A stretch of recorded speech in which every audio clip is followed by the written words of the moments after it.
வரலாறு இல்லாமல் கட்சி தொடங்கியவர்கள் எல்லாம் இன்று திமுகவை விமர்சிக்கின்றனர் என்று அமைச்சர் கீதா ஜீவன் விஜயை சாடியுள்ளார். தூத்துக்குடி வடக்கு மாவட்ட திமுக மாணவர் அணி சார்பில் மொழிப்போர் தியாகிகளுக்கு வீரவணக்க நாள் பொதுக்கூட்டம் எட்டயபுரத்தில் நடைபெற்றது. இதில் சிறப்பு அழைப்பாளராக சமூக நலன் மற்றும் மகளிர் உரிமைத்துறை அமைச்சர் கீதா ஜீவன் கலந்து கொண்டார். அப்போது பேசிய அவர், வரலாறு இல்லாமல் கட்சி தொடங்கியவர்கள் எல்லாம் இன்று திமுகவை விமர்சிக்கின்றனர் என்று விஜயை சாடினார். எத்தனை மோடிகள் வந்தாலும் சரி, என்னென்ன வேஷங்கள் போட்டாலும் சரி, புதிய கட்சி பாவனைகள் செய்தாலும் சரி, மொழிப்போர் தியாகிகள் ரத்தத்தால் சிவந்த இந்த மண்ணை நாம் காப்போம் என்றும் தெரிவித்தார்.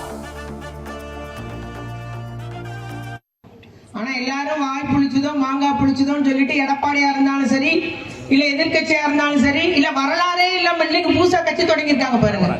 இப்பதாங்க தொடங்கியிருக்காங்க. அதுக்கு முன்ன பாத்தீங்கன்னா எங்க கட்சியில நீங்க அவங்கள தெரியுமா இவங்கள தெரியுமாங்க. 75 ஆண்டு காலம் பாரம்பரிய மிக்க கட்சி இது. 1949 தொடங்கப்பட்ட